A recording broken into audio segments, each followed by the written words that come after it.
morning, everyone. Happy Saturday.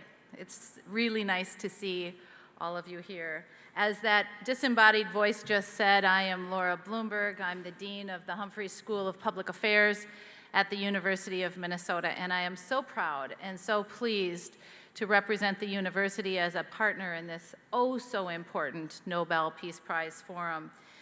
In many ways, we are connected and we are close, Augsburg University and the Humphrey School. We're geographically close, so for those of you who don't know, the Humphrey School is located on the west bank of the University of Minnesota, and it takes me about 9 minutes and 30 seconds to walk from my office to this beautiful campus. We're also close in our shared commitment to this neighborhood, and I want to just take a moment to say something about that because it's so important to me. Those of you who are coming to campus but not familiar with this neighborhood, both Augsburg and the west bank of the university are situated in the Cedar Riverside community, which is a very rich and diverse part of Minneapolis, and home to the largest diaspora of East African neighbors anywhere in the world outside of Mogadishu. And for that, we are very, very fortunate, and I think the challenge for both of us, both Augsburg and the University of Minnesota, is to learn how to be the best possible neighbors that we can be. And then we are close in our shared commitment to the principles and the ethics that undergird this Nobel Peace Prize Forum. And this year in particular, as we focus on the paradox of peace, it's something that's very close to my heart. I teach about paradox in leadership all the time, and actually have written a lot of papers about that. And so we talk about paradox as these two things that seem like they're diametrically opposed or they can't both be true, and yet they are. My grandfather used to say, would you rather walk to school or carry your lunch? Like, that makes no sense to me. And in some ways, paradox is like that. We think we have to have both. So justice and forgiveness, not or.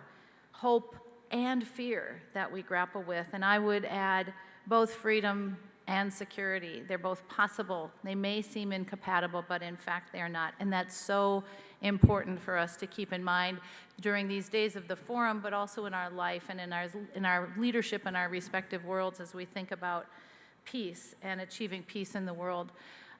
Before I introduce our two speakers this morning, I would like to remind you that you can pose questions for either of the speakers on the guidebook app.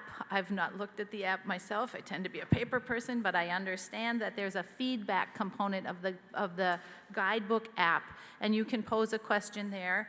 And I'm assuming when Asla comes out, he can correct how I say this, but you can also, there is also a laptop. If you don't have access to the app, there is a laptop that you can come to and pose your question so we can be sure and hear from you.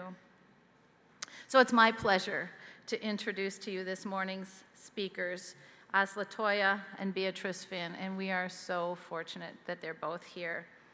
Asla Toya is the former research director at the Norwegian Nobel Institute in Oslo and a current member of the Norwegian Nobel Committee. Toya's research interests are located at the intersection of security studies and European studies.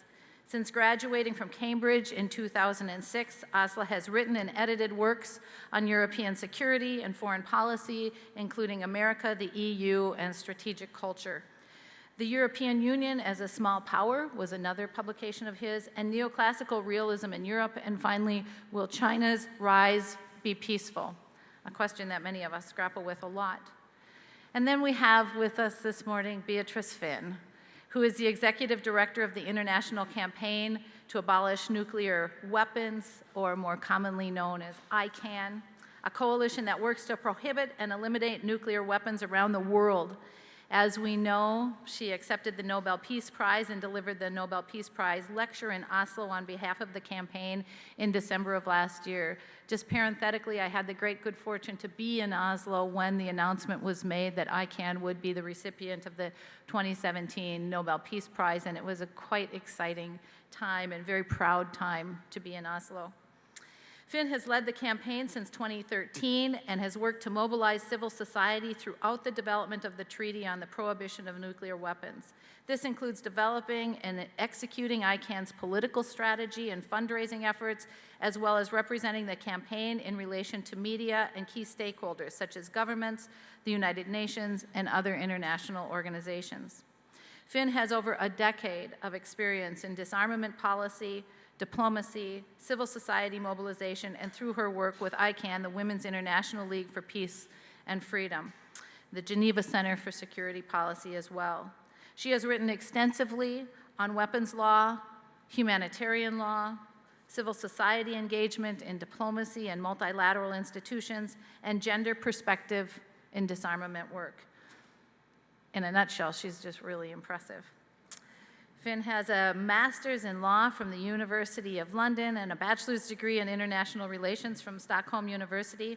And I just have to tell you again, parenthetically, as Beatrice and Asla and I were walking back here, one of the last things I made the mistake of saying is that if I could go anywhere on sabbatical when I'm done being dean, it would be to Stockholm and not to Oslo. And then we walked out, and they're like, "What? What did you just say? You're pitting us against each other." Before I welcome both Asla and Beatrice to the stage, I want to close by sharing with you on my phone, because I just downloaded it, the closing comments from Beatrice Finn's acceptance speech when she was in Oslo last December. I've listened to it. You can watch it and read it online, and it is a powerful speech indeed. But she ends with this: "We are a movement for rationality, for democracy, for freedom from fear. We are campaigners from 468 organizations who are working to safeguard the future, and we are representative of the moral majority, the billions of people in the world who choose life over death, who together will see the end of nuclear weapons." Please join me in welcoming to the stage Asla Toya and Beatrice Finn.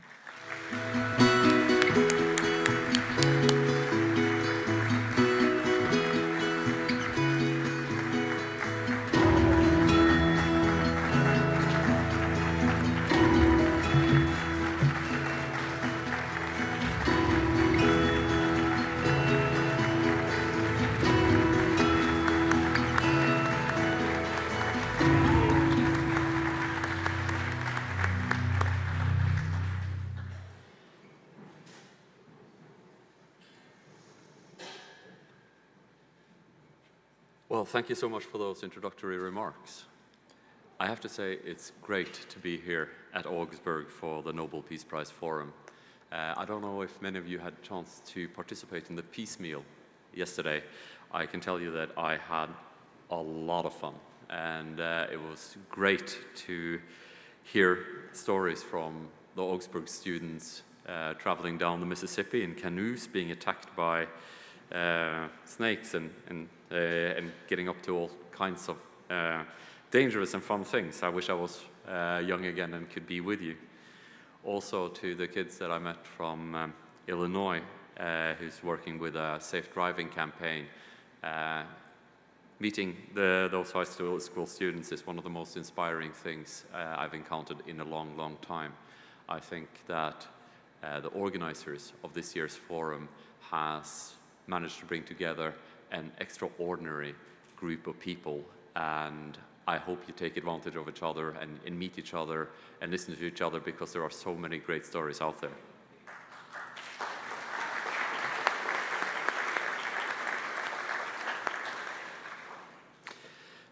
We are here to discuss in this session ICANN. In 2017, the international campaign to ban nuclear weapons was awarded the Nobel Peace Prize. In the comments from the Nobel Committee, Berit Reiss-Andersen, our leader, we're 5 members, I'm the youngest one, and we're headed up by the esteemed lawyer Berit Reiss-Andersen. She pointed out that ICANN was awarded the Nobel Peace Prize, amongst others, for drawing attention to the catastrophic consequences of the use of nuclear weapons and the organization's efforts towards a treaty abolishing nuclear weapons. This treaty was signed by the UN General Assembly on the 7th of July in 2017. And just let me take a moment to just outline the key tenets. The treaty prohibits the development, the testing, the production, the stockpiling, the transfer, the use, and the threat of use of nuclear weapons and explosive nuclear devices. So basically, the treaty intends to do what it says on the box, to ban nuclear weapons. So far, the treaty has been signed by 60 sovereign states and ratified by 14. And the ratification threshold, and this is one of those things about international affairs, the ratification threshold for the treaty is 50 states. Once 50 of the signatories actually ratify the treaty, it comes into force. So we're a little bit away from that, and these are one of the issues that we will be returning to in our discussions. ICAN is an umbrella organization. It was founded in Australia in 2007 and comprises a great many of the civil society organizations around the world, several hundred of them, that have been working for peace and freedom and disarmament. So it's a joint effort by a great many organizations, some of whom resonate in history, some of them you will know. Beatrice Finn, the executive director of ICAN, she used to be heading up the Women's League for Peace and Freedom, as was noted in the introductory remarks. Just as a fun fact, she's actually the third leader of the Women's League for Peace and Freedom to receive the Nobel Peace Prize. Jane Addams got the Nobel Peace Prize in 1931, and Emily Green Balch got it in 1946. So you're in good company, Beatrice.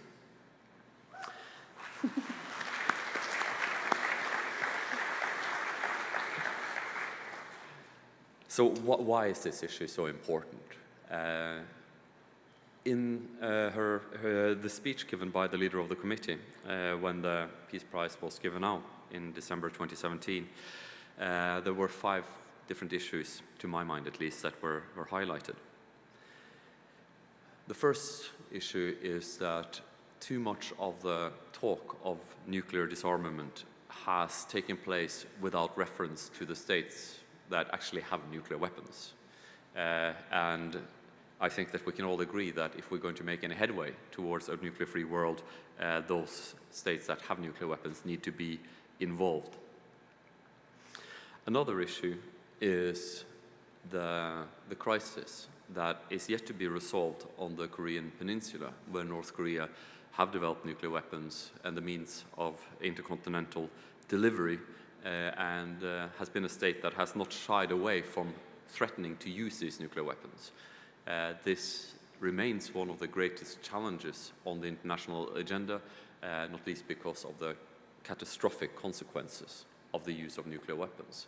Once nuclear weapons were to be used, basically all bets would be off. We would be in completely uncharted territory, and the response of any state attacked with nuclear weapons, especially if that state themselves possess nuclear weapons, is anyone's guess. But I think that it's fair to be worried about such consequences. Similarly, on the so-called Iran deal, the JCPOA, which the United States withdrew from earlier this year, there is a great deal of uncertainty. It remains clear that Iran, for decades, had a clandestine nuclear weapons program. I think that's fair to say. And I think we should be worried that the withdrawal from the JCPOA might set Iran back on that previous course. Iran is a country with a great many conflicts, or being involved in a great many conflicts in the Middle East. And again, this is a cause for concern. A proliferation of nuclear weapons to new states is something that should be avoided at all costs. Fourth, I don't know if this audience are familiar with the arms side of nuclear weapons. But Russia has refurbished and replenished their nuclear triad, their land-based, submarine-based, and air-based nuclear weapons. And there is every reason to worry that other states, China, the United States, might do the same, and that we might be on the cusp of a second nuclear arms race, going back to the bad old days of the 1950s, where states were stockpiling nuclear weapons to an extent that we had sort of a planetary capacity for destruction, which I think should worry us all, since we all inhabit this planet.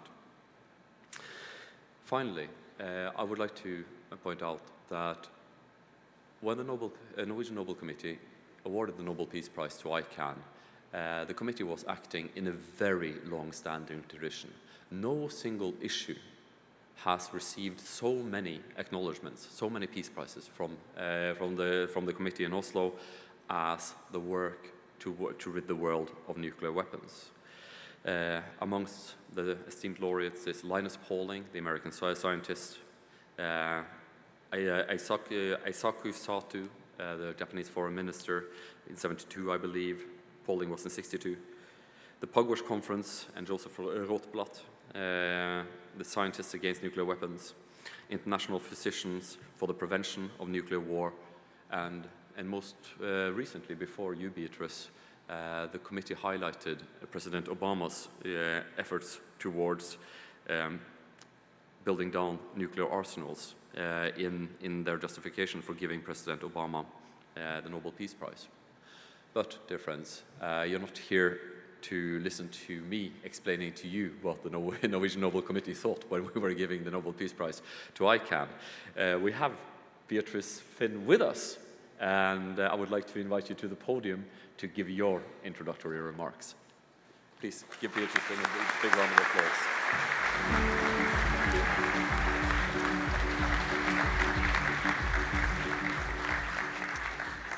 Thank you, everyone. Wow, what a welcome. Really, really an honor to be here. Thank you so much to Dean Bloomberg for those gracious words. Everyone here at the Nobel Peace Prize Forum in Minneapolis and here at the university have been wonderful hosts, and I really commend you on the work that you're doing here.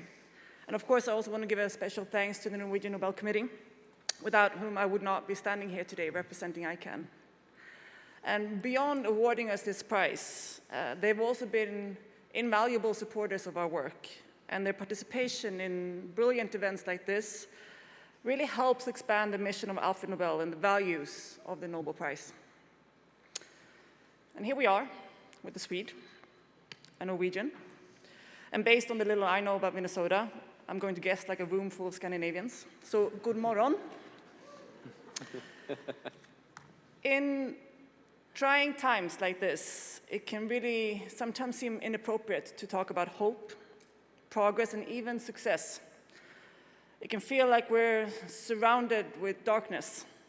Discussing anything else is an act of surrender, normalization of the insanity of this moment. The President of the United States is a reality television host who brags about sexual assault and threatens nuclear genocide on Twitter. You have countries like Pakistan and India face up with hundreds of nuclear weapons pointing across a shared border, weapons capable of causing unprecedented humanitarian disaster, including mass famine throughout fallout that they would cause nearly half of the world's population to starve and perish. Far from removing their nuclear weapons, the other nuclear armed states, Russia, China, UK, France, are expanding and modernizing their nuclear arsenals. We are right now at the starting point of a new nuclear arms race, with countries prepared to spend trillions on nuclear weapons, meant to last another 30 to 70 years long, if we even make it that long. Earlier this year, over 1 million Hawaiians hid in basements, closets, bathtubs after receiving an alert on their phones, reading in all caps, "Ballistic missile threat inbound. Seek immediate shelter. This is not a drill." This is not a drill. And of course, the fragile state of North Korea holds their nuclear weapons program as an additional threat over all of us. And the deal to keep Iran from developing nuclear weapons is in a really dangerous state. And I say additional because as the North Korean threat, while new and certainly a cause of grave concern, should not overshadow the fact that the United States, Russia, Britain, France, China, India, Pakistan, and Israel has held the world on the brink of destruction for nearly 7 decades. Every single day that nuclear weapons exist, by the thousands in our seas, in bunkers below us, on constant alert flying above us, is a day of mass insanity and precariousness. And to be honest, it matters little if the person threatening indiscriminate mass murder possess charismatic speaking ability like Reagan, a cool head like Obama, or is a tiny tantrum away from launching nuclear strike like Trump. It matters little if the leader of the largest nuclear state is a tyrant like Stalin, a reformer like Gorbachev, a strong man like Putin. Our problem with nuclear weapons is not the leader, it's the weapons. And while the threat may be increased by certain leaders, it is always there and it's always grave. So yes, this moment is strange, but it really isn't more insane than any other moment we convince ourselves that weapons made for the destruction of cities, mass killing of civilians, are key to our safety. As Pope Francis said while endorsing the treaty prohibiting nuclear weapons last year, how sustainable is a stability based on fear when it actually increases fears and undermines relationships of trust between people? It is not sustainable, and we have only survived the threat this long thanks to luck and a few brave individuals who defied their orders to launch counterattacks when faced with false alarms. And a security based on fear and luck is not a security at all. So, if we have always been in this grave danger, then my message today is that today, more than ever, we have great reason to be confident and that we can fix this and that we are moving towards a world free of nuclear weapons. Over 500 organizations and thousands of members ranging from activists, doctors, lawyers, survivors of nuclear attacks and nuclear tests make up the international campaign to abolish nuclear weapons. And we have worked to build a global movement of public opposition to nuclear weapons by engaging a broad range of people, working alongside civil society groups, faith-based groups, international institutions like the United Nations, humanitarian agencies, nuclear agencies, and like-minded governments. And through these partnerships, we have helped reshape the debate on nuclear weapons into one about humanitarian considerations, and that we have generated momentum towards disarmament. So, though this moment in history is very fragile, we have also created a turning point. The majority of countries in the world have for the first time stood up to the nuclear armed states and said loudly and clear, enough. We will not be held hostage to these weapons any longer. 122 countries have rejected these weapons of mass destruction through adopting the Treaty on the Prohibition of Nuclear Weapons last year at the United Nations. And this historic treaty prohibits nuclear weapons, and it's created the platform needed that would lead us towards a world without them. And it's been a year since the treaty was adopted, and today 60 states have signed the treaty. 15 have already ratified. And more states will sign in just a few weeks at the United Nations, and the treaty will enter into force when 50 ratifications have come in. And at that point, the ban on nuclear weapons will become international law. One state at a time is making a commitment to never, under any circumstances, develop and use nuclear weapons. And this treaty changes everything. And its impact could lead us to a world without nuclear weapons. Because for decades, the discussion of nuclear weapons has been sanitized. It was confined to political and even philosophical debates about things like the nature of man and rational actor models, couched in words like deterrence, detent. Only serious people were allowed to engage in this conversation. And the serious hypocrisies at the heart of the doctrine was very conveniently ignored. And I'm talking about hypocrisy like the belief that increasing fear and uncertainty is the key to provide security. And hypocrisy like statements that nuclear weapons means power, security, stability, but weak and fragile states will not pursue them. That's dangerous. Hypocrisy like claiming that nuclear weapons prevent war, while going to war based on the real or made-up threat of a state developing nuclear weapons. And hypocrisy, like threatening to mass murder civilians as a means to promote peace. And our movement refused to engage in that debate. Instead, we simply started talking about the humanitarian disaster that would follow any use of nuclear weapons. We elevated the often ignored voices of the victims from Hiroshima and Nagasaki and all the nuclear test sites around the world. And we started asking the people in power, what's your plan? The International Committee of the Red Cross and the United Nations studied the issue, discovered that they could not provide any adequate or meaningful humanitarian response in an event of a nuclear attack. No one would come to help. No one would come to bury the bodies. We reminded the people in power that in Hiroshima, 42 out of 45 hospitals were destroyed. 90% of all doctors and nurses were killed or injured. In Nagasaki, ground temperatures reached 7,000 Fahrenheit, and radioactive rain poured down. No one would come to help. Most victims died without any care to ease their suffering. And many who came, those that did come to help, later died of radiation exposures. And women and children that survived were disproportionately affected.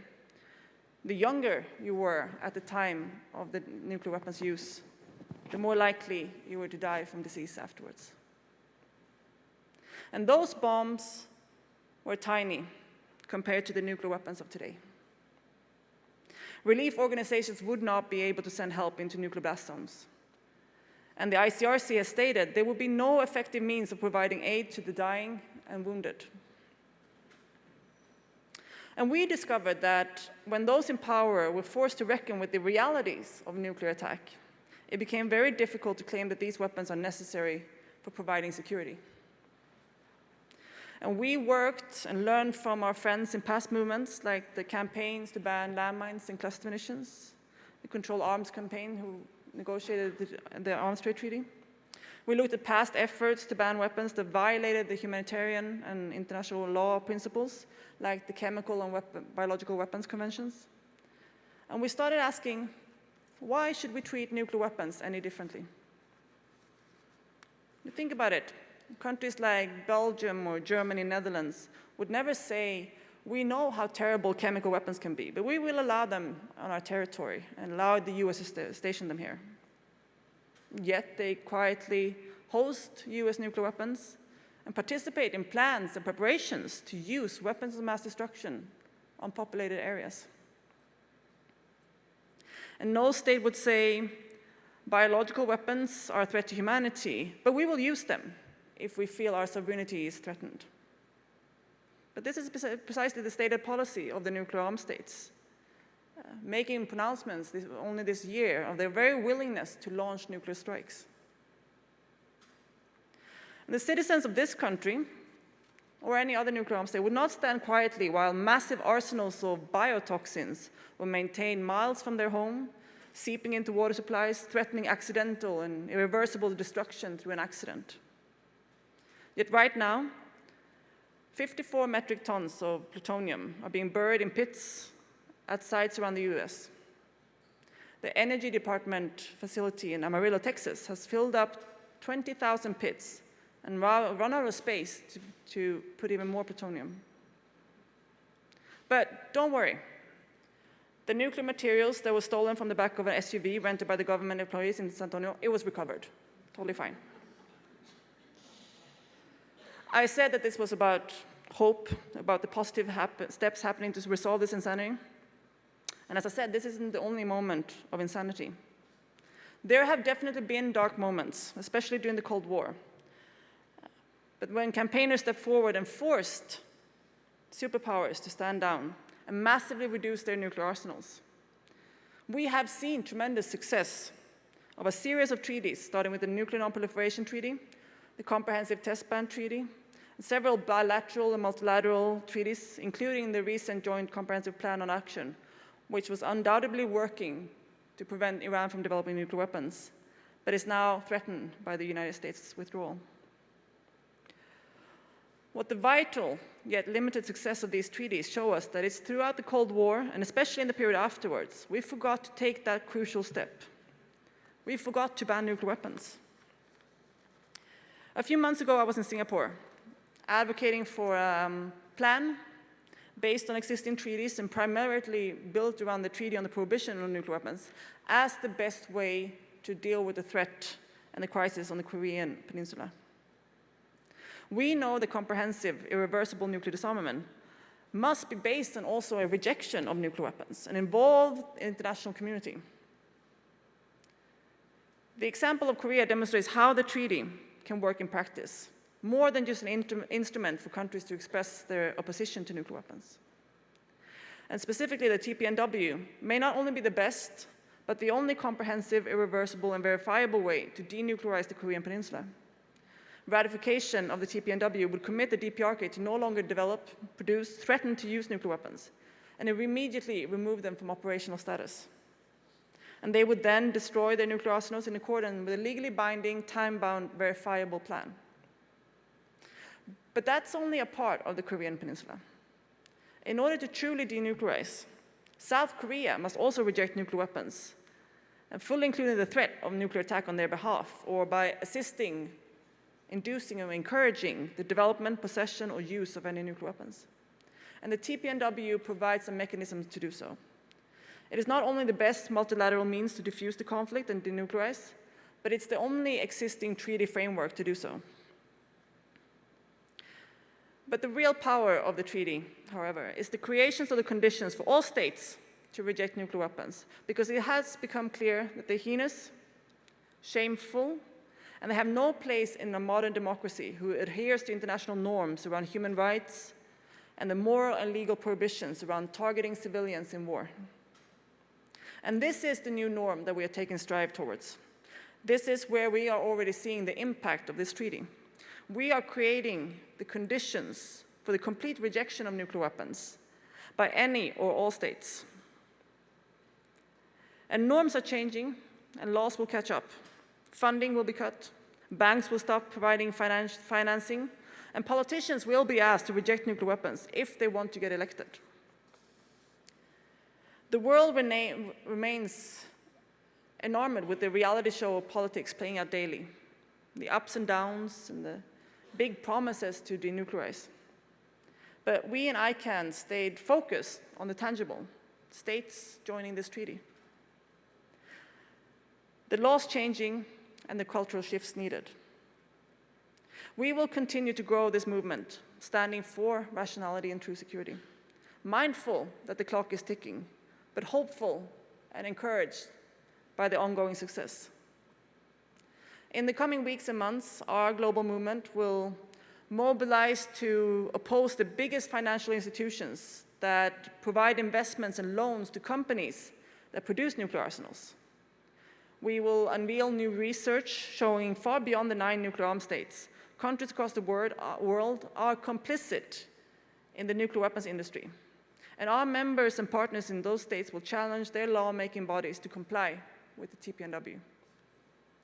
And we will also remind citizens in regions like Europe, the continent that holds the majority of the world's nuclear arsenals, that nuclear weapons are still here, and they have the right to know where and how many And in democracies, they should also have the right to reject the existence of these weapons on their soil. And through steps like this, and countless others by our partners and allies, we will unlock the global web of chains that binds nuclear weapons by breaking down the hidden system that allows these weapons to exist and expand. We will hack the culture around nuclear weapons. And through the treaty, nations are joining one by one, and we are helping to create the political, economic, and cultural conditions to make the elimination of nuclear weapons inevitable.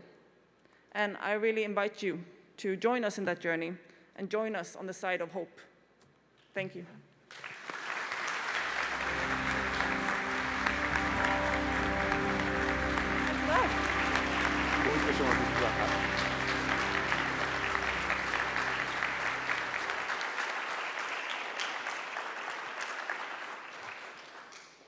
Yes, and the reminder of the discussion will take place in Swedish and Norwegian, so anybody who... Yeah. Thank you for great introductory remarks. You are so driven. I'm so impressed with you. But there's a question that I have to ask that I'm sure a lot of people here in the audience are wondering too, is what's it like to be a Nobel Peace Prize laureate? Well, I'm not the laureate. ICANN is. Well, represent. Yes. It's so much fun. Like, I highly recommend it. And I know, like, you might roll your eyes and be like, oh, yeah, well, that's not going to happen. I thought the same thing a year ago. Like, no way. You know, and I think that was really one of the really cool things about giving the prize to a movement, that we're just regular people. Like, we're not heads of states, we're not celebrities, or we're just, you know, regular people that gathered together to do something. And we got this huge prize, and it's amazing. Well, but help make this clear to me, because, you know, ever since the advent of nuclear weapons, we've had nuclear arms negotiation, nuclear arms reduction efforts, we've had non-proliferation efforts, and we have nuclear disarmament efforts. Why do we need ICANN? I mean, it seems to me that we have so many organizations that have been working towards this goal from so many angles for such a long time. Why is there a need for this campaign? I think there's a lot of people have been working on this issue in so many different ways, and there's been what I see as an intentional kind of diversion of resources and attention. Try to sort of, you know, divide and conquer. The people that want to keep nuclear weapons have an interest in splitting civil society. Oh, you focus on this country only, and you focus on that, and you do the test ban treaty, and we'll do some steps here, but nothing really happens, and it just goes over. And what we needed was a unified civil society that could mobilize people, and with a very clear call. It is very hard to mobilize public opinion around a fissile material cutoff treaty that will, you know, cap the production of fissile material. Is that nuclear disarmament? No, not really, but it's like, you know, it's very hard. Ban the bomb? Okay. And it's not about dumbing it down. It's about focusing on what actually is important. These kind of steps and all these kind of small partial measures are very important, but it's not how we're going to get to zero, in a way. We need the public to say, we don't want these nuclear weapons at all. We need to set the bar here, and then drag governments slowly with us, rather than civil society trying to figure out the compromises for the governments. That's the government's job. We set the bar here. No nuclear weapons, they're unacceptable, we need to ban all of them. And then we need to drag the governments there. I'm going to open the floor now for questions from the audience, and all you guys, as you heard, you can ask questions using the Augsburg app on, for the Nobel Peace Prize Forum. Those of you who do not have a portable device with you, we set up a computer by the exit up there, and if anybody wants to ask a question, just type it into the computer and it will magically pop up on my screen.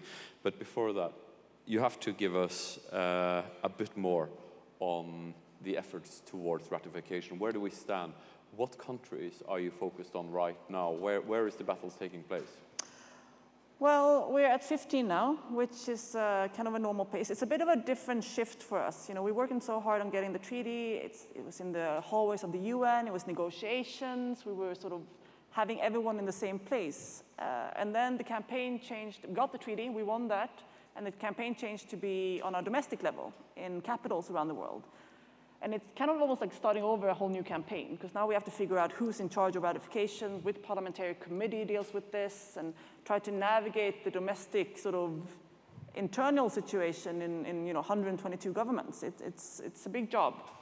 But we are working now to get all the countries that have signed it, of course, to ratify it. Big priority on Africa, Latin America, Asia Pacific.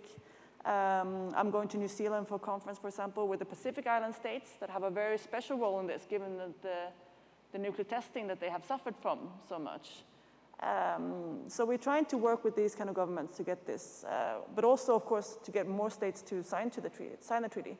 We have a signing ceremony coming up at the UN on the margins of the General Assembly in September, where we will have many more countries signing the treaty. Brilliant. I have a lot of questions here.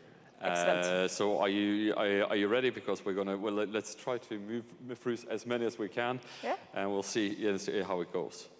I think I'll start off with if you want your name, first name, surname to be known, please type it into the question. Otherwise, you will just be a member of the audience. And a member of the audience asks, what can we do here in the United States to help get rid of nuclear weapons? What can the average American do? I think a lot of things.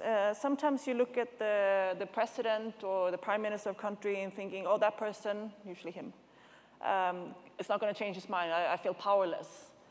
But as I said earlier in the speech, this is also a cultural shift. We have, as an international community, as individuals, really accepted nuclear weapons, thinking that we can't do anything about it. And that also starts from ourselves to change that. So first of all, believe that it can happen. Saying out loud, I don't accept these weapons. I don't respect nuclear weapons. I don't think that they're powerful. I think that they're illegitimate and should be, and we should join the treaty. And just saying that is part of helping out. And then, of course, you can work on, we see a lot of progress in the United States on this issue. People are pretty terrified, thanks to the president, of course. But I think it's starting these ideas that, well, who should have that power? And is this really how we protect ourselves these days? An enormous amount of money. So we need to start reaching out to politicians and ask them to talk about this issue, to raise awareness about this issue. We've seen a lot of, when you have a government that's pretty, going in the wrong direction, there's a lot of action to be taken at a local level, at the state level. We've seen lots of states, like just 2-3 weeks ago, California, the California State Senate adopted a resolution supporting the treaty and, something about how they would work to get call on the US to sign it, for example. And California is the biggest state in this country. It's huge. And it is a very progressive state, but it also has been a leader. And the things that happen in California eventually trickle through to the rest of the country in terms of cultural shifts and legal shifts. So I think that's huge. And we have a lot of these initiatives. And you can go to actually one of our US partners' website, nuclearban.us, and see a list of very concrete things. Divestment is another thing. You can also challenge your bank. Is my pension fund, is my money going to funding nuclear weapons? We've seen that being very effective, both in the 80s, to put pressure on companies that participate in producing these weapons, but also on other issues like cluster munitions. Like the United States did not participate in the cluster munitions negotiations to ban that weapon. They did not sign the treaty, yet just 2 years ago, the last American producer of cluster munitions stopped producing it. There's no more American producer of these weapons, citing the ban, saying that, well, there's no market anymore. It's a bad investment. Let's make nuclear weapons a bad investment, because companies are sometimes a lot more rational than governments.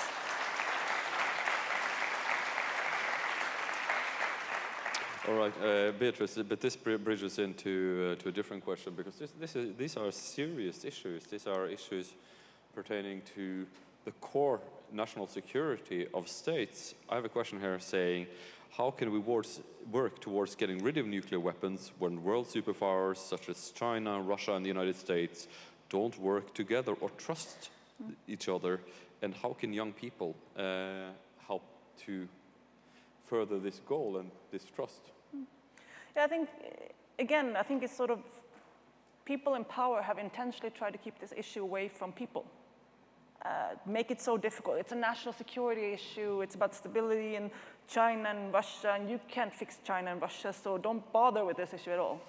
And it removes, our agency, where this is really an issue of vital importance. You don't have to have a PhD in nuclear physics to engage on this issue. You don't have to have know all the details around verification. It's a pretty simple question. Weapons of mass destruction, yes or no? It doesn't have to be harder than that. And not knowing all the technical detail does not mean that you don't have a right to say, no, I don't like that weapon. I don't like the idea of mass murdering civilians. They've intentionally tried to make it as difficult as possible. So I think that people, the public, has to be much better at engaging on national security issues and making it, and we have to help people make it easy to engage on that. And I think it's really, obviously nuclear disarmament is not going to, in one country it's not going to happen in a vacuum, it's going to happen together with other countries. But we have to create the conditions. The United States is the biggest military power in the world. If there's one country that doesn't need nuclear weapons, it is definitely the United States. You have so much other weapons, like it's ridiculous. So I think that really just starting a conversation domestically about these weapons is going to help to build that trust, and then demand from our governments that they engage in good faith negotiations and put pressure on the other countries that we can't affect because we're not citizens of them. All right, and you put forth a lot of possible venues for bring about the conditions for political change. I have a question here asking point blank, what is the role of the nonviolent civil disobedience in this movement?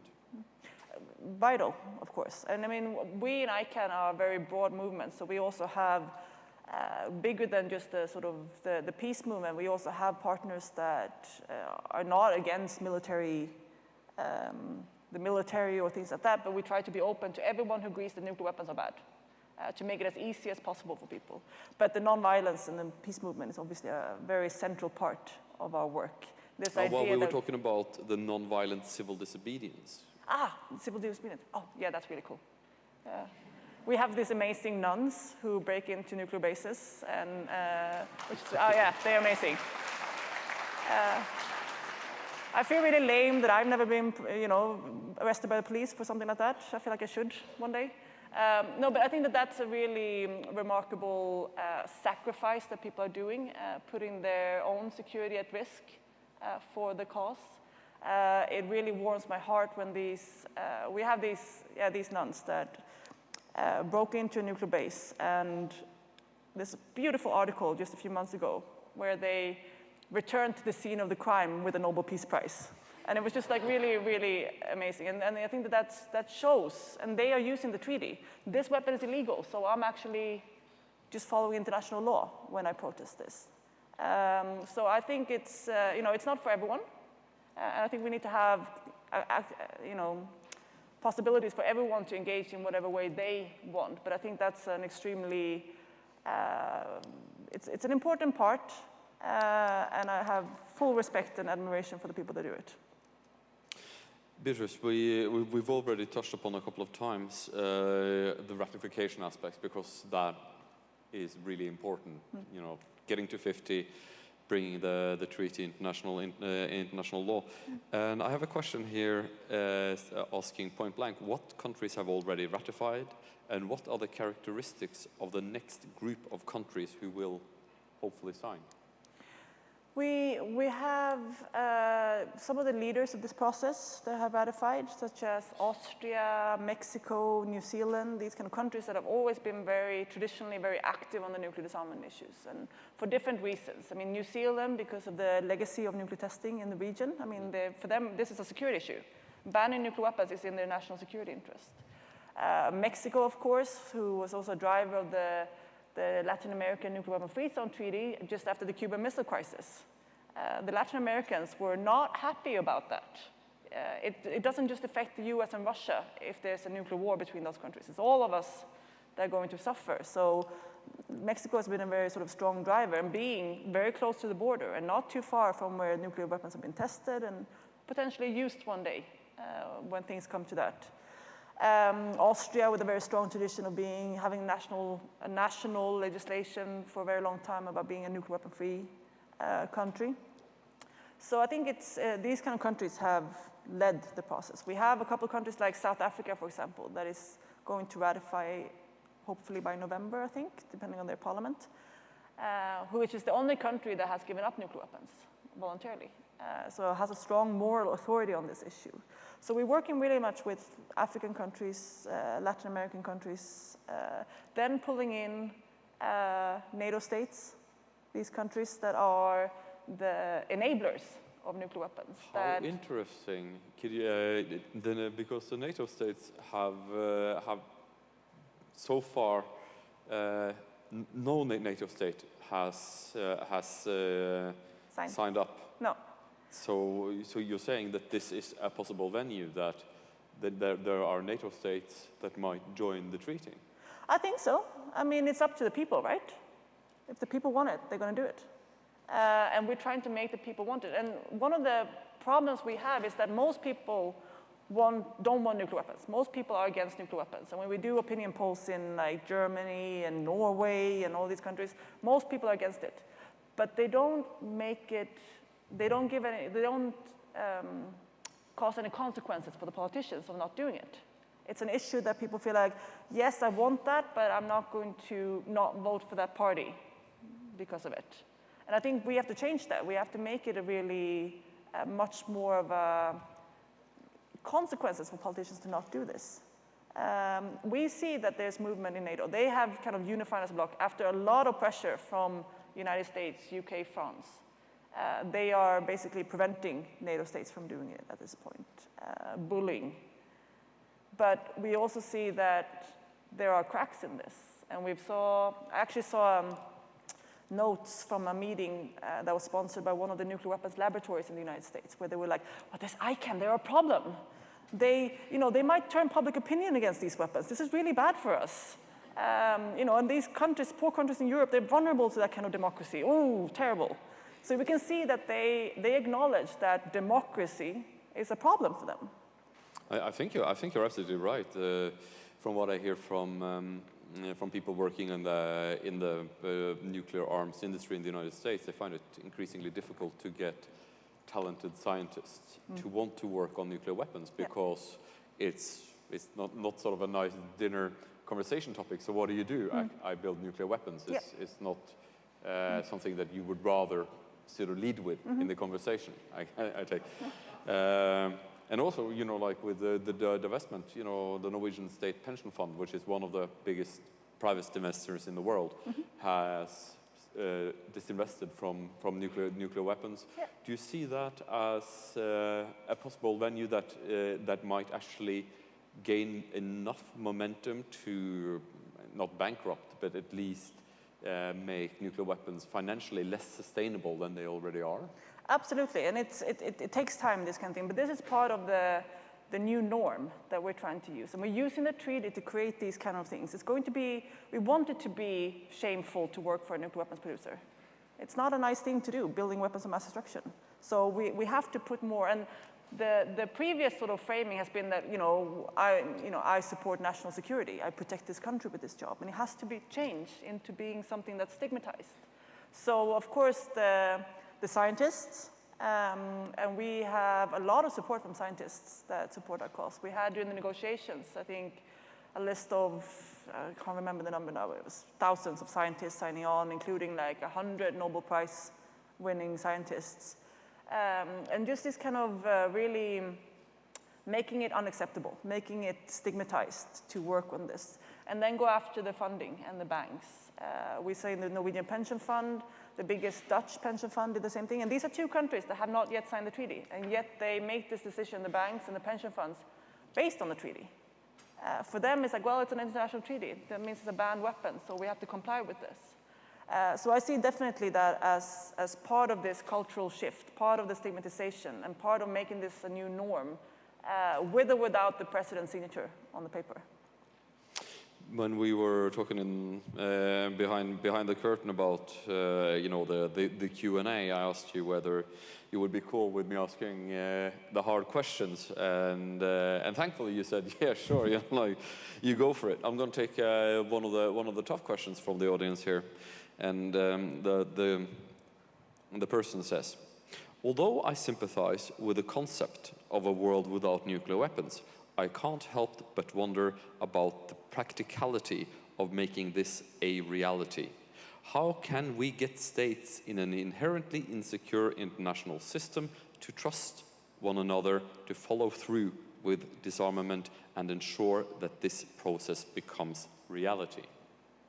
Yeah, I think that one of the mistakes we've done is that we've turned nuclear weapons into magical kind of weapons, this elevated status. I mean, most states got rid of chemical weapons, biological weapons. The international security framework didn't crumble because of that. And I don't think that nuclear weapons are any different. I think we just pretend that they're different. They, are not magic. They are just really big radioactive bombs. And when we stop seeing them as something more than they are, and see them just for what they are, a really big, dirty bomb, that is meant to wipe out civilians.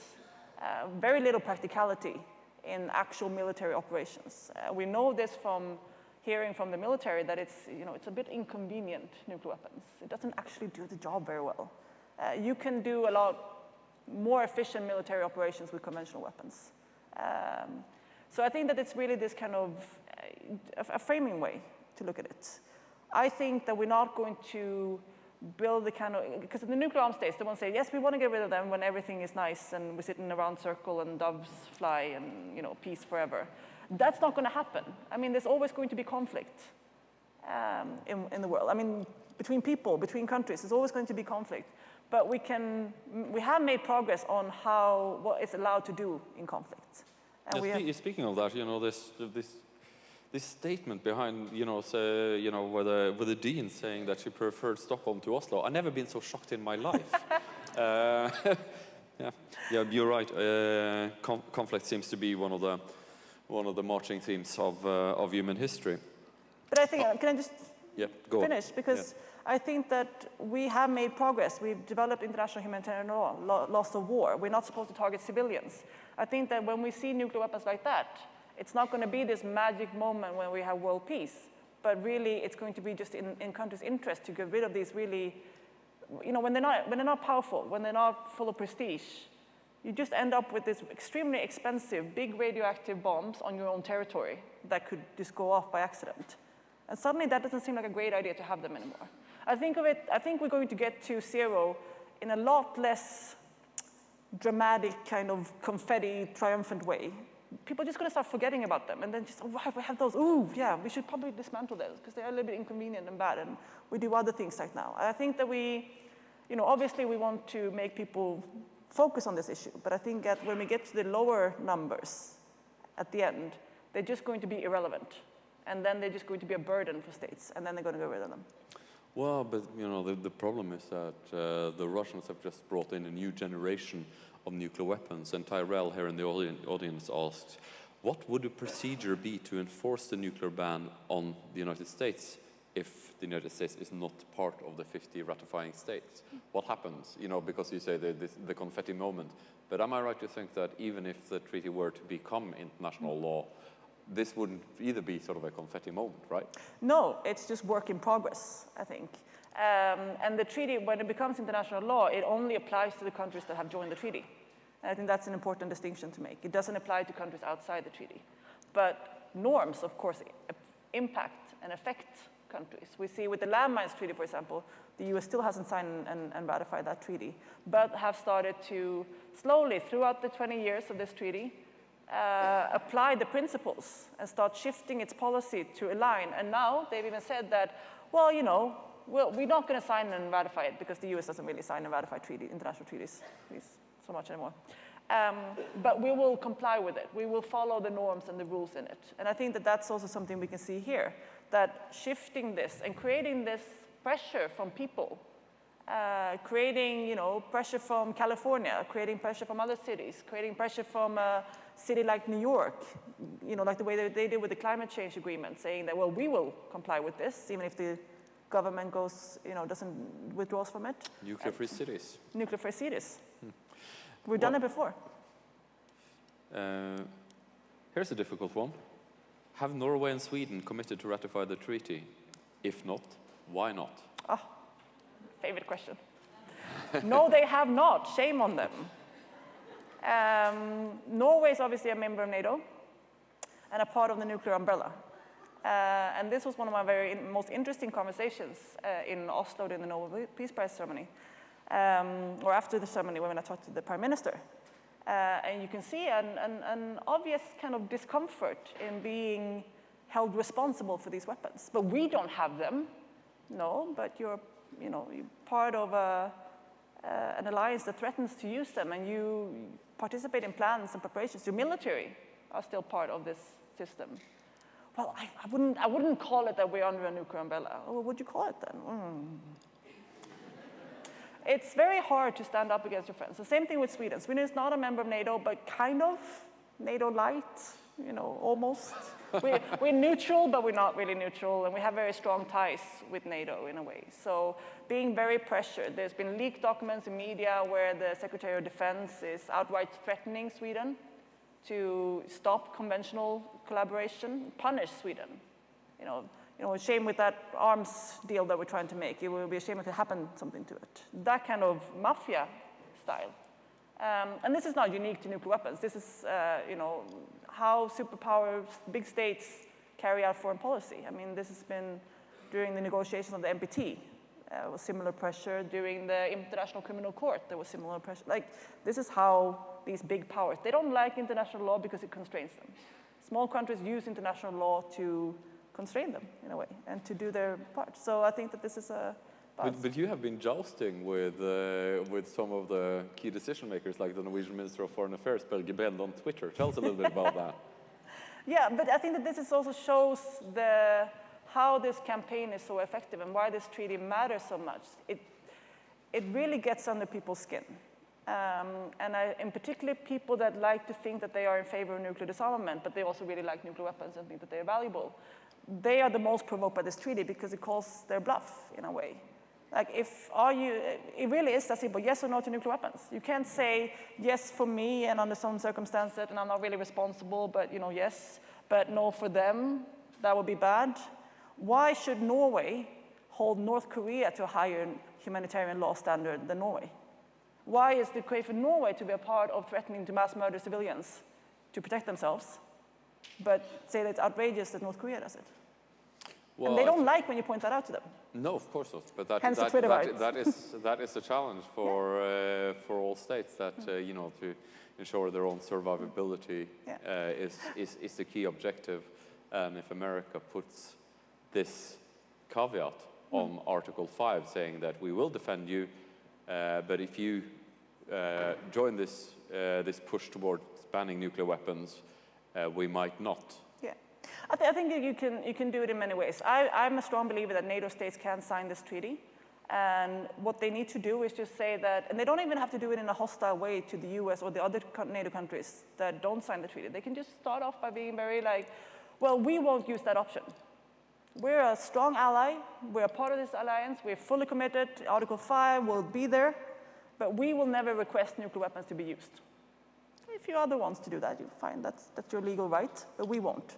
Well, and this is it's a long tradition for that in NATO as well. For instance, Norway, we in the early Cold War made it clear that nuclear weapons could not be deployed or taken to Norway. And over time, we developed the first instance of the don't ask, don't tell doctrine, where when American naval ships arrived in Norway, we didn't ask whether they had nukes, and they didn't tell us. But that's Cold War logic. But I think that's really how we see it. I think that we're forgetting. We often look at these 9 states with nuclear weapons as the only actors that matter. But that's not true. We have all of these enablers around them that help them maintain it. And I think that's where. And then around that, you have the countries that are just silent. And that's our strategy working. We start with the ones that are just silent, get them to join the right side of history, join the treaty, join this rejection, and then chip away at the enablers one at a time. Get them to stop enabling nuclear weapons. And then we get to the nuclear armed states and get to work on them.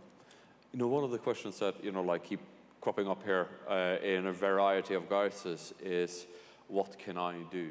And I know, like you touched upon it several times, but people here are asking in various ways, who should I join? What organizations would you encourage idealistic Americans who want to embrace this cause and push it forward in the United States? Who should they join, and what sort of measures do you think is most important right now as it stands? Should join ICANN? I mean, yeah. I mean, ICANN is a global campaign coalition, so you can go to our website, and both icanw.org, nuclearban.org, where you will have the international campaign. But then, of course, we have American partner organizations, and some of them. That was what I was getting at. Yeah, I know. And then, of course, but you have some specialized, like the physicians for for social responsibility. But then you have to be a doctor, so maybe not everyone is. You have the Women's International League for Peace and Freedom, and that's usually for. I mean, men are welcome too, but they have broader things. But you can look through their website. But then you have also nuclearban.us, which is an American organization that focuses on implementing the treaty in the United States through these kind of resolutions in California. So nuclearban.us, go and check them out. And you have this Beyond the Brink campaign as well, which is also from a lot of partner organizations in the US, trying to organize also to get kind of action happening on local and state level. And that might seem sometimes far away from what is happening with the countries that are ratifying. Like, okay, I can't contribute to the US ratifying. But a lot of these countries that are on the verge of signing and ratifying, like Sweden, for example, is this really going to make an impact on the nuclear armed states? They want to know. And just in these 2 weeks, I've showed them, like, look what's happening in California, and they get so excited. Like, even like small African states, like, wow, so if we sign that, that will help that movement too? Yeah, it will. The more countries that sign, the more easier it is for us to say the rest of the world is banning these weapons. Why are we on the outside? And that's how it's supposed to work in sort of in tandem, both on the international level and in a domestic situation in nuclear armed states. So every effort that is done here in the United States helps the rest of the world to move forward with this treaty. And the rest of the world, the more it moves there, the more it's going to help in the United States. There's a question here that goes like this: what happens if a nuclear weapon goes off before the ban becomes international law? Well, before or after, it's going to be a catastrophic humanitarian situation. Why? It's the most destructive weapon ever made. Surely there were used nuclear weapons in Hiroshima and Nagasaki, but that didn't have a global impact. What has changed? Well, it depends on how it happens. If it's an accident, or if it's a misunderstanding, or if it's an actual, start of a war. Today we have so many nuclear weapons that it's hard to see how it would be an isolated event. Some of these nuclear armed states, like Russia and China, Russia and the United States, are talking about this extremely bizarre concept of escalate to de-escalate. They have this idea that you can use a small nuclear weapon to scare the other country into stop fighting. And this is what, for example, the US has said that they could do with Russia. They could just use a small tactical nuclear weapon. And by today's standard, Hiroshima, Nagasaki, with 200,000 people, civilians died. That's a small weapon today. And I was just like listening to some American politicians at a conference in Munich talking about this escalate to de-escalate. It's just like, but if Russia would use a nuclear weapon on the United States, would the United States back off? We'd be like, oh, okay, sorry. I mean, that's not how it's going to play out, right? People are going, there's going to be nuclear weapons. When the missile is coming, you don't know if it's a big one or a small one. You fire back. So I think it's very difficult to see how a state can use nuclear weapons today and that not leading to a global nuclear war. But then, of course, you have accidents. that can happen. And that could be a different scenario where there's just one accident that happens in your own, it could be one of your own nuclear weapons. I mean, you have the example from South Carolina or something in the 70s where a US airplane dropped a nuclear bomb in a garden. And it had 3 fail-safes, and 2 of them broke. And basically, the reason why you don't just have one Carolina today is a 2-3 centimeter metal pig. Wow. So what will happen would be a catastrophic humanitarian situation. I mean, the initial blast will knock, depending on how big it is and the geography of the area, but it would knock enormous amount of buildings, so every people around there down.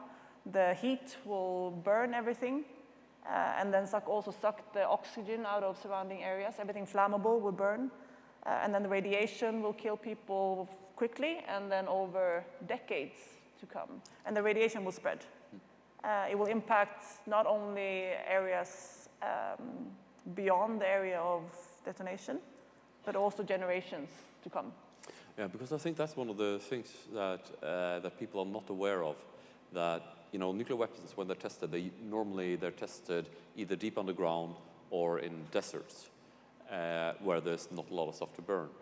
Whilst nuclear weapons being used, they would normally be used in urban, built-up areas, where the amount of stuff that burns is a lot more of it, and the scientists are quarreling about this, have yet to completely conclude, but serious scientists gather that even a limited nuclear exchange would have a profound climate change, that it would disrupt the growing seasons in areas far, far away from where a nuclear exchange in India would impact China, even the United States, and cause famine, because crops would fail on a huge scale through swaths of territories, and there would be no way to compensate that. Yeah. And that's, I think that underscores the global and the humanity aspect of this. And I think that this is also one of the reasons why we're engaging all countries. We don't just focus on the 9 ones, because this is an issue for all of us, just like climate change. You can't just say, oh, it's China and the United States problem, they have to fix it, to this little small Marshall Islands that is being flooded soon and won't exist, perhaps in a few decades. They didn't cause the problem, but they are suffering the consequences. And same thing with nuclear weapons. There's going to be countries far away from the detonation. And this is what countries in Africa, for example, when they see that research, they're like, wait, what? No more rice? What? Just if India and Pakistan goes to nuclear war, like we won't have any rice for the next decade? This is sort of like, it's not their decision only. They can't just make these decisions. Exactly, the knock-on effects, I think we just haven't thought enough about it. I have a question here that goes back. I'm sorry that we keep looping back, but the questions just keep on rolling in here, and there are a lot of good questions as well. What tactic are you using to get the quiet countries that are part of NATO to sign the treaty on prohibition of nuclear weapons? And be specific. What subversive tactics are you using? And can you tell us, amongst friends, who are the weakest links? Who are you targeting? Come on, Beatrice, be honest now. Okay, so number 1, we throw a lot of parties. It is my number 1 campaign tip. You throw parties? Parties. It's the best thing. And it's not a joke even. Like, it's really serious. People like to be a part of fun stuff and like to feel like they're winning. And we've created a situation where even if you're part of this campaign in the United States and you feel like, oh, this stupid president, can't make any progress here, you get to be a part of, Cook Island joined. And you know what? Under international law, and this is the beautiful thing about international law, Cook Island won. United States won. They're equal. I love it. It's great. So you can sort of show progress and and then we celebrate and show sort of people that this is going somewhere and this is a lot of fun. So we throw a lot of parties to make people like us and to make people feel like they want to be a part of this. We work very much in parliaments, democracy, trying to get individual parliamentarians to take up this, trying to get them to raise in debate. this issue isn't being debated so much. So even small things register. This is why 4 ministers have answered me on Twitter. I mean, they get thousands of tweets, but not that many about nuclear weapons. And that's why it's sort of, it's also quite a cool thing, because then everything you do has an impact in a way and shows.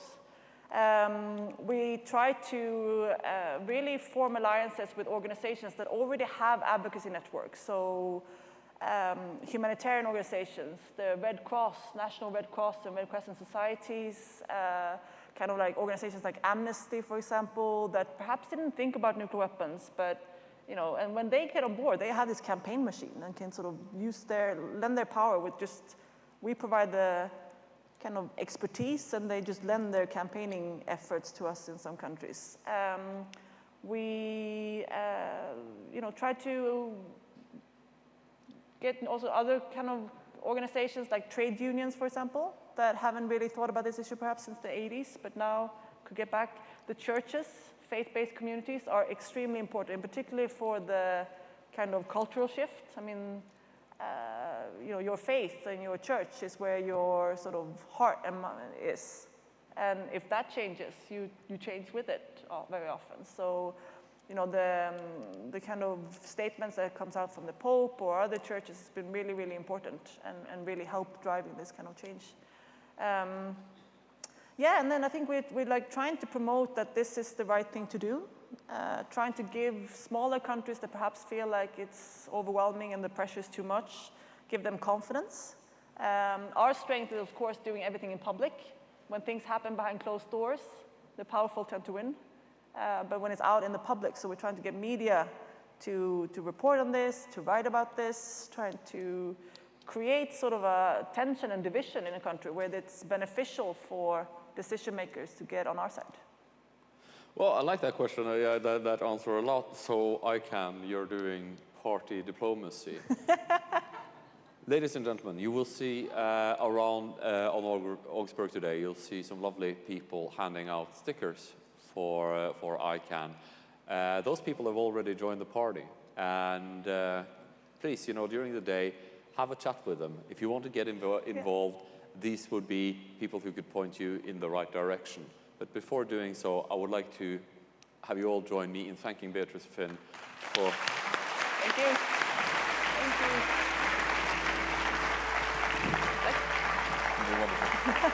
Thank you. And thank you to...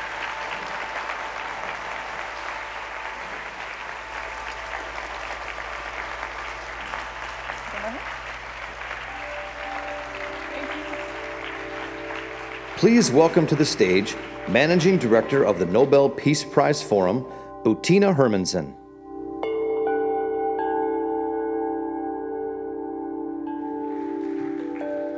Thank you, everybody, and wow, what a great discussion.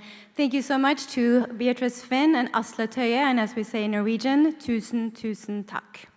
I know that some of you want to continue to engage in this conversation. There are 2 other sessions later today, one starting at 11:15 in the Foss Center in the chapel, and one at 2. So you can engage in these conversations with Beatrice Finn and Asle Tøye and also Mark Bell if you're interested.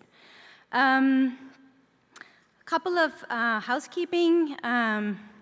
We want to make a big thank you to our artists that were a part of last night's party, and we're going to talk about party, right? That's what Beatrice Finn is talking about when we mobilize. So yes, thank you to Jenny Smith and Ali Momeni for the amazing artwork. In the quad, yes, thank you. We'd also like to thank Esther Seha and Allison Green and Christopher Holberg for the wonderful peace meal. Was that not just a wonderful time? Yes, thank you. There are a couple of, not big changes, but if you have the paper copy of the schedule, there are a couple of sessions in there that I'm missing. There will be Seeking Justice and Making Trouble session again today at 2 p.m. in the Oren Gateway Center, room 100. And then we also have stories from the Youth Solution Network that will be in the Marshall Room at the same time. Everything will sort of be refreshed on the guidebook if we do need to make some changes, so make sure that you hit that button often. We also want to let you know that if you're looking for some quiet space, we have prayer and meditation spaces on campus in the Christensen Center, in the Harboat Chapel, and in the Hoverstein Chapel prayer space. And now we have a new chapel suspended above the lobby in the Hagfors Center. So those are places for you to go to. Lunch will be available in the food tents outside, just across the street, and we will have dining in the Commons in the Christensen Center, as well as local restaurants if you're interested to leave campus. So, welcome to yet another day of amazing programming. We invite you now to go to the sessions of your choice. We will be back here for the plenary call to action, which begins promptly at 3:45. With a great lineup of speakers, performers, and a celebration of local peacemakers. Thank you. Have a great day.